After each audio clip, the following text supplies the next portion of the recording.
வணக்கம் மக்களே, நம்ம சேனல்ல தொடர்ந்து ரிவ்யூஸ் தாங்க பார்த்துக்கிட்டு இருக்கோம். அந்த வகையில இப்ப நம்ம எதை பத்தின ரிவ்யூ பார்க்க போறோம் அப்படின்னா, கார்த்திக் கதையில ஏப்ரல் 30 என்ன நடக்க போகுது அப்படிங்கறத பத்தி தாங்க இந்த வீடியோல பார்க்க போறோம். ஸோ மறக்காம இந்த வீடியோக்கு லைக் பண்ணிக்கோங்க, நம்ம சேனலையும் சப்ஸ்கிரைப் பண்ணிட்டு பக்கத்துல உள்ள பெல் ஐக்கானையும் கிளிக் பண்ணி ஆல்ல செட் பண்ணிக்கோங்க. அப்பதாங்க அடுத்தடுத்து வீடியோஸ் போடும்போது தொடர்ச்சியா உங்களுக்கு நோட்டிபிகேஷன் வரும், பார்க்கலாம். சரி வாங்க வீடியோல என்ன நடந்துச்சு அப்படிங்கறத பத்தி நம்ம இன்னைக்கு பார்ப்போம். நம்ம விரும்ப இருக்காருல்ல, அவருக்கு ஒரு சரியான கோவம். என்னன்னா, சிவனாண்டி நேரா விருமனுக்கு போன் பண்றாரு. விரும போன் அட்டன் பண்ணி, சொல்லுங்க சிவனாண்டி ஐயா. சிவனாண்டி கேக்குறாரு, கொஞ்ச நாளைக்கு முன்னாடி அந்த பரமேஸ்வரியோட வீட்டுல அந்த கார்த்திங்கிற பேரை ஒரு கோவில்ல சவால் விட்டான்னு, அந்த கோவிலை திறந்து 6 மாசத்துல அந்த கோவில் கும்பாபிஷேகத்தை நடத்துறேன் அப்படின்னு சவால் விட்டான்னு. ஆனா அதுக்காக அவன் எந்த முயற்சியும் எடுத்த மாதிரி தெரியலையே. அத அத பத்தி நீங்க எதுவுமே யோசிக்கவே இல்லையா? இது கேட்டதோட விரும்ப சொல்றாரு, ஆமா, 6 மாசத்துக்கு முன்னாடி அந்த ராஜி சேதுபதியோட பேரை எங்க ஊர்ல சிவன் கோயில திறந்து நான் கோவில் கும்பாபிஷேகத்தை 6 மாசத்துக்குள்ள என் மாமாவை கூட்டிட்டு கோவில் கும்பாபிஷேகத்தை நடத்துறேன் அப்படின்னு ஒத்துக்கிட்டான். ஆனா அதுக்காக அவன் எதுவுமே முயற்சி பண்ண மாதிரி தெரியலையே. அப்ப சிவனாண்டி கேக்குறாரு, என்ன கோவில் கும்பாபிஷேகத்தை நடத்துறேன் அப்படின்னு சொல்லிட்டு கோவிலை திறந்துட்டு இப்ப அந்த கோவிலுக்கு எதுவுமே பண்ணாம இருக்கீங்க. இதனால சாமியோட கோபத்துக்கு ஆளாக போறீங்க பாருங்க. ஏற்கனவே உங்க ஊரு பல பிரச்சனைய தாண்டி வந்துகிட்டு இருக்கு, மழை தண்ணி வேற இல்லாம இருக்கு. இந்த நேரத்துல இந்த மாதிரி கோவிலை திறந்து ஈடு பண்றது சரியா அப்படின்னு கேக்குறாங்க. இது கேட்டதோட விரும்ப சொல்றாரு, இந்த ஊர்ல எங்க நான் சொன்னா என்னத்த கேக்குறாங்க. சிவனாண்டி கேக்குறாரு, இங்க பாருங்க, அந்த ஊர்க்கார ஆளுதானே நீங்க, உங்களுக்கு கேக்குறதுக்கு எல்லா உரிமையும் இருக்கு. இப்பவே பஞ்சாயத்தை கூட்டி ராஜ சேதுபதி பரமேஸ்வரி மேல பிராது கொடுங்க, அவங்க கண்டிப்பா பதில் சொல்லிதான் ஆகணும். இது கேட்டதோட விரும்ப சொல்றாரு, சரி நான் இப்பவே கேக்குறேன். அப்ப சிவனாண்டி கேக்குறாரு, சரி ஏதாவது முடிவு பண்ணிட்டு எனக்கு என்ன ஆச்சுன்னு உடனே போன் பண்ணி சொல்லுங்க. விருமனும் சரிங்கய்யா அப்படின்ட்டு போனை கட் பண்ணிட்டு விரும்ப யோசிக்கிறாரு. சரி, நம்ம போயிட்டு பஞ்சாயத்துல அந்த பரமேஸ்வரி ராஜ சேதுபதி மேல பிராது கொடுத்துருவோம் அப்படின்னு விரும்ப நேரா பஞ்சாயத்துக்கு போறாரு. அங்க போயிட்டு பஞ்சாயத்து தலைவர்களை பார்த்து, வணக்கம், நீங்க இந்த ஊரை பத்தி எந்த கவலையும் இல்லாம இருக்கீங்க போல. அவங்க கேக்குறாங்க, என்ன விருமா, புது பிரச்சனைய கொண்டுட்டு வந்திருக்கியா, இப்ப என்ன வேணும் உனக்கு? அப்ப விருமன் கேக்குறாரு, ஏன் நான் பேசினாலே ஏதாவது பிரச்சனையாதான் பேசுவேன் அப்படின்னு நினைச்சுக்கிட்டு இருக்கீங்களா? நீங்க பாட்டுக்கு ஆளாளுக்கு உங்க வேலையை பாத்துக்கிட்டு இருக்கீங்களே. இந்த கோவில திறந்த பிறகு இந்த கோவில் கும்பாபிஷேகத்தை 6 மாசத்துக்குள்ள நடத்துறேன் அப்படின்னு இங்க இருந்தோ வந்த ஒருத்தன் சொல்லிட்டு கோவில திறந்தான். இப்ப அந்த கோவில்ல ஏதாவது ஒரு ஏற்பாடு நடந்துச்சா? ஒரு ஏற்பாடும் நடக்கிற மாதிரி தெரியலையே. 6 மாசமும் முடிய போகுது. கோவில திறந்துட்டு எந்த விஷயமும் பண்ணாம இருக்கிறது எவ்வளவு பெரிய ஆபத்து தெரியுமா? அது இந்த ஊருக்கு தான் ரொம்ப பெரிய பிரச்சனை ஆகும். ஏற்கனவே மழை தண்ணி இல்லாம இந்த ஊரு காஞ்சி போய் கிடக்கு. இதுல எங்க இருந்தோ வந்தவன் கோயில திறந்துட்டு எனக்கு என்னன்னு போயிட்டான். அதை பத்தியெல்லாம் இன்னைக்கு யாரும் கேட்க மாட்டீங்களா? அவங்க கேக்குறாங்க, ஏப்பா நீ ராஜ சேதுபதியோட பேரன் கார்த்திய தானே சொல்ற? விரும்ப சொல்றாரு, அவனைத்தான் சொல்றேன். இப்ப நீங்க என்ன முடிவு பண்ணிருக்கீங்க? கோவில மறுபடியும் மூடுங்க. இது கேட்டதோட அவங்க சொல்றாங்க, இங்க பாரு விருமா, எடுத்தான் கவுத்தோன்னு எந்த முடிவும் பண்ண முடியாது. நான் ராஜ சேதுபதி ஐயா வீட்டுல நான் கூப்பிடுறேன். விரும சொல்றாரு, நான் அவங்க மேலதான் பிராது கொடுக்க வந்திருக்கேன். அவங்கள கூப்பிட்டு விசாரிங்க, எப்ப இந்த கோவில்ல திருவிழா நடத்த போறீங்கன்னு கேளுங்க. இது கேட்டதோட அவங்களும் சரி நாங்க கேக்குறோம் இரு வருமா அப்படின்னு சொல்ல, விரும்ப சொல்றாரு, இங்க பாருங்க, இதுக்கு மேல காலம் தாமதம் எல்லாம் பண்ண முடியாது. இப்ப நீங்க உடனே போன் பண்ணி என்னன்னு கேக்குறீங்களா, இல்ல அந்த கோவில இந்த ஊர்க்காரவங்க நாங்க எல்லாரும் சேர்ந்து போயிட்டு மூடவா? இது கேட்டதோட ரொம்ப அதிர்ச்சி ஆகுறாங்க அந்த பஞ்சாயத்து தலைவர்கள். பஞ்சாயத்து தலைவர்கள் விருமனை பார்த்து, விருமா கொஞ்சம் பொறுமையா இருப்பா, நாங்க போன் பண்ணி கூப்பிடுறோம் அப்படின்னு பஞ்சாயத்து தலைவர்கள் நேரா பரமேஸ்வரி வீட்டுக்கு போன் பண்றாங்க. ராஜ சேதுபதி முக்கியமான ஒரு வேலையால வெளியில போயிட்டாரு. பரமேஸ்வரி மட்டும்தான் இருக்காங்க. பரமேஸ்வரி போன் அட்டன் பண்ணி யாரு பேசுறது அப்படின்னு கேக்குறாங்க. அப்ப பஞ்சாயத்து தலைவர்கள் சொல்றாங்க, அம்மா நாங்க தான் பஞ்சாயத்துல இருந்து பேசுறோம். பரமேஸ்வரி சொல்றாங்க, ஐயா அதான் ஐயா வெளியில போயிட்டாரே, அவரு வந்தாதானே எதுவும் தீர்ப்பு கொடுக்க முடியும், நீங்க பார்த்து பண்ணுங்க. அவங்க கேக்குறாங்க, இல்லம்மா உங்க மேலதான் பிராது கொடுத்துருக்காங்க. இது கேட்டதோட பரமேஸ்வரி அதிர்ச்சி ஆகி, என்ன ஏன் மேல பிராது கொடுத்துருக்காங்களா? ஏன் மேல யாரு பிராது கொடுத்துருக்கிறது? அவங்க சொல்றாங்க, இல்ல 6 மாசத்துக்கு முன்னாடி சென்னையில இருந்து வந்த பேரன் கோயில் திருவிழாவை மாமாவை கூட்டிட்டு வந்து நடத்துறேன் அப்படின்னு சொல்லிட்டு கோவில திறந்தாங்க. ஆனா அதுக்காக எந்த ஏற்பாடுகளும் பண்ற மாதிரி தெரியல. அதான் பஞ்சாயத்துல விருமா அப்படிங்கிறவரு உங்க மேல பிராது கொடுத்துருக்காரு. மறுபடியும் அந்த கோவில மூடியே ஆகணும் அப்படின்னு பிரச்சனை பண்றாரு. இப்ப என்ன பண்றதுன்னு தெரியல. அதான் உங்களுக்கு போன் பண்ணேன். நீ நேரடியா பஞ்சாயத்துக்கு வந்துருங்க. இது கேட்டதோட பரமேஸ்வரியும் சரி நான் வரேன் அப்படின்னு சொல்லிட்டு போனை கட் பண்றாங்க. பரமேஸ்வரிக்கு என்ன பண்றதுன்னு தெரியல. இந்த நேரத்துல ராஜ சேதுபதி இல்ல. அவருதான் முக்கியமான முடிவுகள் எல்லாமே எடுக்கிறது. அப்பதான் பரமேஸ்வரி நினைக்கிறாங்க, சரி என் பேரன் கார்த்திக்கு போன் பண்ணலாம் அப்படின்னு. நம்ம சாமுண்டீஸ்வரி நம்ம பரமேஸ்வரி வந்துட்டு நேரா கார்த்திக்கு போன் பண்றாங்க. கார்த்தி போனை பார்த்துட்டு என்னது பாட்டி போன் பண்றாங்க அப்படின்ட்டு மாடிக்கு போறாங்க. மயில் வாகனமும் நம்ம ராஜராஜாவும் கூடவே போறாங்க. கார்த்தி போன் அட்டன் பண்ணி, பாட்டி சொல்லுங்க பாட்டி, என்ன திடீர்னு போன் பண்ணிருக்கீங்க? பாட்டி சொல்றாங்க, எப்பா கார்த்தி இங்க ரொம்ப பெரிய பிரச்சனை ஆகிட்டுப்பா. கார்த்தி கேக்குறாரு, என்ன பிரச்சனை பாட்டி? பரமேஸ்வரி சொல்றாங்க, இல்லப்பா இது மாதிரி ஊருக்காரன் விரும்ப இருக்கான்னு 6 மாசத்துல கோயில் திருவிழாவை நடத்துறேன்னு சொல்லிட்டு நடத்தவே இல்ல. அதனால கோவில மூடுறேன்னு சொல்லி ஒத்த கால்ல நிக்கிறான்ப்பா. என்னப்பா பண்றது?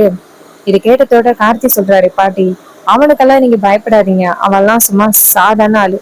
பரமேஸ்வரி சொல்றாங்க, எப்பா தாத்தா மேல பிராது கொடுத்துருக்கான்ப்பா. இப்ப என்ன பண்றதுன்னு தெரியல. இது கேட்டதோட கார்த்தி சொல்றாரு, பாட்டி நீ கவலைப்படாம இருங்க நான் வரேன் அப்படின்னு சொல்லிட்டு கார்த்தி இங்க இருந்து கிளம்புறாரு பஞ்சாயத்துக்கு. நேரா இன்னொரு பக்கம் நம்ம பரமேஸ்வரி நேரா பஞ்சாயத்துக்கு போறாங்க. அங்க போனதோட விரும்ப நேரா பரமேஸ்வரிய பார்த்து, இந்த வந்துட்டாங்களே இவங்களோட பேரன் தான் சொன்னது, இந்த கோயில் திருவிழாவை எந்தவித பிரச்சனையும் இல்லாம அவங்க மாமாவை கூட்டிட்டு வந்து திருவிழாவை நடத்துறேன் அப்படின்னு சொல்லி கோயில திறந்தான். ஆனா அதுக்கான எந்த ஏற்பாடுகளுமே நடக்கிற மாதிரி தெரியலையே. இது கேட்டதோட பரமேஸ்வரி சொல்றாங்க, இங்க பாரு விருமா, நீ பிரச்சனை பண்ணணும் அப்படிங்கறதுக்காகவே இதெல்லாம் பண்ணிக்கிட்டு இருக்க. நீ பாரு, என் பேரன் வாக்கு கொடுத்த மாதிரி கண்டிப்பா கோயில் திருவிழாவை நடத்துவான். விருமன் கேக்குறாரு, நீங்க கேட்டது 6 மாசம்தான். 6 மாசத்துக்கு மேலேயே ஆகிருச்சு. இன்னும் அந்த வீட்டுல இருந்து யாரும் இங்க சமாதானமாகி வந்த மாதிரி தெரியலையே.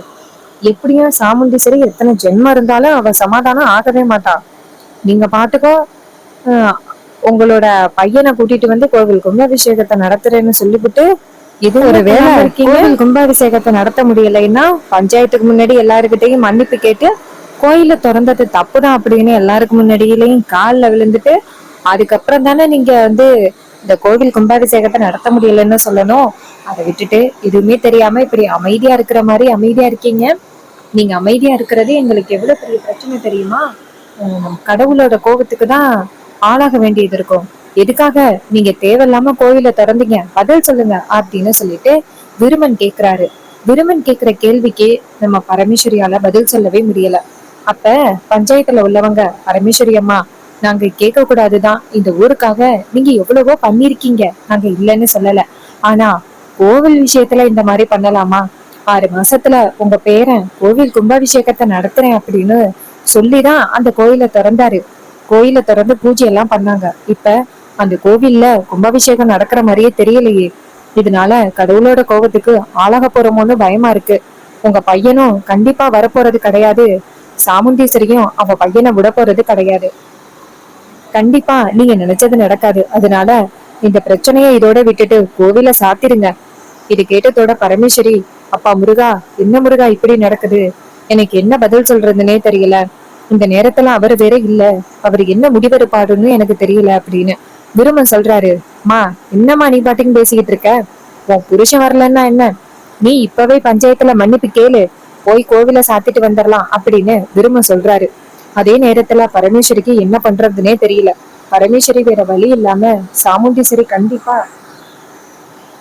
என் பையனை இங்க விடுறதுக்கு வாய்ப்பே கிடையாது, அதனால நம்ம இப்பவே மன்னிப்பு கேட்டுருவோம் அப்படின்னு பரமேஸ்வரி கையெடுத்து கும்பிட போக, அப்பதான் ஒரு காரு வந்து ஸ்பீடா வந்து நிக்குது. அப்ப எல்லாரும் காரையே பாக்குறாங்க.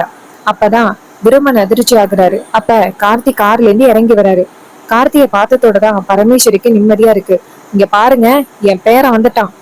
இப்ப என் பேரன் சொல்றதுக்கு நீங்க தலையாட்டிதான் ஆகணும் அப்படின்னு விரும சொல்றாரு. உன் பேரன் அப்படி என்ன சொல்ல போறான்?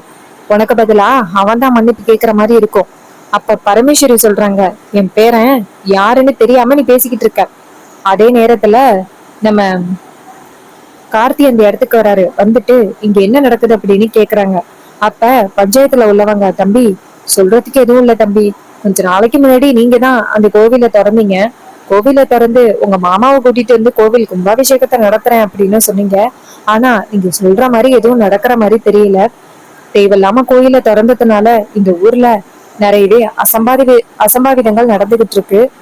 மழை தண்ணி கூட இல்லாம இருக்கு. அதனால நீங்க தயவு செஞ்சு சொல்றதை கேளுங்க. இந்த கோவில மூடிடலாம். உங்க மாமா கண்டிப்பா வரப்போறது கிடையாது. அந்த சாமுண்டீஸ்வரியோட குணத்தை பத்தி நாங்க எல்லாருமே கேள்விப்பட்டிருக்கோம். அவ கடைசி வரைக்கும் கண்டிப்பா ராஜசேதுபதி ஐயாவையும் பரமேஸ்வரி அம்மாவையும் மன்னிக்கிறதுக்கு வாய்ப்பே இல்லை. ஏன்னா தப்பான ஒரு பஞ்சாயத்தை சொல்லிட்டாங்க அப்படின்னு சாமுண்டீஸ்வரி சரியான கோவத்துல இருக்கா. அவ கண்டிப்பா அவ புருஷனை இங்க அனுப்புறதுக்கு வாய்ப்பே இல்ல. இங்க பாருங்க தம்பி, இந்த பிரச்சனையை இதோட விட்டுட்டு இந்த கோவில் கும்பாபிஷேகத்தை எல்லாம் நடத்த முடியாது. கோவில சாத்திரலாம் தம்பி. அப்ப கார்த்தி சொல்றாரு, இங்க பாருங்க, நான் ரொம்ப முக்கியமான ஒரு விஷயம் சொல்றதுக்காக தான் வந்தேன். அப்ப பாட்டி நேரா கார்த்திய பாக்குறாங்க. அப்ப கார்த்தி சொல்றாரு, இன்னும் 3 நாளையில என் மாமாவை கூட்டிட்டு வந்து இந்த கோவில் கும்பாபிஷேகத்தை நான் நடத்தி காமிக்கிறேன். அப்ப விரும்ப சொல்றாரு, இந்த பாரு தம்பி, 6 மாசத்துக்கு முன்னாடி இதே மாதிரிதான் நீ வந்துட்டு வாக்கு சொன்ன. ஆனா எதுவுமே தான் நடக்கிற மாதிரி தெரியலையே. அதனால என்ன நம்ப முடியாது. நான் போயிட்டு 90 எடுத்துட்டு வரேன் அப்படின்னு ஒரு தட்டுல சூடத்தை கொளுத்தி வச்சுட்டு அந்த தட்டை எடுத்துட்டு வர்றாரு. எடுத்துட்டு வந்து இதுல சத்தியம் பண்ணு, அதுக்கப்புறம் நாங்க நம்புறோம் அப்படின்னு சொன்னதோட கார்த்தி வேற வழியே இல்லாம, இங்க பாருங்க, இன்னும் 4 நாளையில என் மாமாவை கூட்டிட்டு வந்து இந்த கோவில் கும்பாபிஷேகத்தை நடத்துறேன் அப்படின்னு கார்த்தி சத்தியம் பண்றாரு. இத பார்த்ததோட பரமேஸ்வரி கார்த்திய பார்த்து, கார்த்தி என்னப்பா? கார்த்தி சொல்றாரு, பாட்டி நீங்க அமைதியா இருங்க, நான் பாத்துக்கிறேன் அப்படின்னு சொல்லிட்டு கார்த்தியை சத்தியம் பண்றாரு. கார்த்தியை சத்தியம் பண்ணதை பார்த்துட்டு அங்க உள்ளவங்க எல்லாருமே ஷாக் ஆகி பாத்துக்கிட்டு இருக்காங்க. பெருமை சொல்றாரு, இங்க பாரு கார்த்தி, 90ல சத்தியம் பண்ணிருக்க. அதனால நீ இந்த சாமி கிட்ட இருந்து தப்பிக்கவே முடியாது. இன்னும் 4 நாளையில இந்த கோவில் கும்பாபிஷேகம் நடக்கணும் அப்படின்னு சொல்லிட்டு விருமன் சொல்ல, அதுக்கப்புறம் பஞ்சாயத்து தலைவர்கள் விருமனை பார்த்து, இங்க பாரு, அதான் தம்பியே சொல்லிட்டாருல, 4 நாளையில இந்த கோவில் கும்பாபிஷேகம் நடக்கும், யாரும் தடுக்க முடியாது, நீ கிளம்பு. இது கேட்டதோட விரும நேரா கார்த்திய பார்த்து முறைச்சுக்கிட்டு அந்த இடத்துல இருந்து போறாங்க. கார்த்தி போனதோட பரமேஸ்வரி விருமன் போனதோட பரமேஸ்வரி கார்த்திய பார்த்து, கார்த்தி என்னப்பா இது, அவனுக்காக போயிட்டு நீ ஏன்பா இந்த மாதிரி சொன்ன? கார்த்தி சொல்றாரு, பாட்டி அவன் பாட்டுக்கும் வளரிக்கிட்டு இருக்கான், நீங்க எல்லாரும் வேடிக்கை பார்த்துக்கிட்டு இருக்கீங்க. பாட்டி என் மேல நம்பிக்கை இல்லையா? அப்ப பாட்டி சொல்றாங்க, இல்லப்பா, சாமுண்டீஸ்வரி எந்த அளவுக்கு கோவத்துல இருக்கா அப்படிங்கிறத நீயே நேரடியா பாத்துக்கிட்டு இருக்க. அவ கண்டிப்பா நம்ம மேல உள்ள கோவம் கண்டிப்பா அவளுக்கு குறையாது. கார்த்தி சொல்றாரு, பாட்டி நான் பாத்துக்கிறேன், நீங்க கவலைப்படாதீங்க. இன்னும் 4 நாளையில மாமாவை கூட்டிட்டு வந்து இந்த கோவில் கும்பாபிஷேகத்தை நடத்தி காமிக்கிறேன் அப்படின்னு கார்த்தி சொல்றாரு. இது கேட்டதோட பரமேஸ்வரி சொல்றாங்க, சரிப்பா, நான் உன் மேல நம்பிக்கை வைக்கிறேன் அப்படின்னு பரமேஸ்வரியும் சொல்றாங்க. அப்புறமா அந்த விருமனை காமிக்கிறாங்க. விருமன் சரியான கோவத்துல வீட்டுக்கு போறாரு. அங்க போனதோட நேரா அந்த சிவனாண்டிக்கு போன் பண்றாங்க. சிவனாண்டி போனை பார்த்துட்டு, விருமன் தான் போன் அடிச்சிருக்கிறான், என்ன நடந்துச்சுன்னு பாப்போம் கேட்போம் அப்படின்னு போன் அட்டன் பண்ணி, சொல்லு விருமா, என்னாச்சு? அப்ப விருமன் சொல்றாரு, சார் ஐயா, நீங்க சொன்ன மாதிரியே நான் பஞ்சாயத்தை கூட்டினேன். ஆனா அந்த பஞ்சாயத்துல அந்த கார்த்தி வந்தான் தெரியுமா? இது கேட்டதோட அந்த சிவனாண்டி அதிர்ச்சியாகி, என்ன கார்த்தி வந்தானா? அப்ப மெருமை சொல்றாரு, ஆமா, அந்த கார்த்தி வந்து கோவில் கும்பாபிஷேகத்தை இன்னும் 4 நாளையில என் மாமாவை கூட்டிட்டு வந்து நடத்துறேன் அப்படின்னு அத்தனை பேருக்கு முன்னாடி சொன்னான். சொன்னது மட்டும் இல்லாம 90ல சத்திய அடிச்சு வேற சொல்லியிருக்கான். இப்ப நீங்க என்ன பண்ண போறீங்க? அப்ப சிவனாண்டி கேக்குறாரு, சரி அந்த கார்த்தி வந்தான்னு சொல்றியே, அவன் எப்படி இருந்தான் அப்படிங்கறது தெரியுமா? விருமன் சொல்றாரு, அவன் எப்படி இருந்தான் அப்படிங்கறது எனக்கு தெரியல, ஆனா அவன் சரியான மாசா இருந்தான். அவன் கண்டிப்பா 4 நாளையில மாமனை கூட்டிட்டு வந்து கோவில் கும்பாபிஷேகத்தை நடத்ததான் போறான்.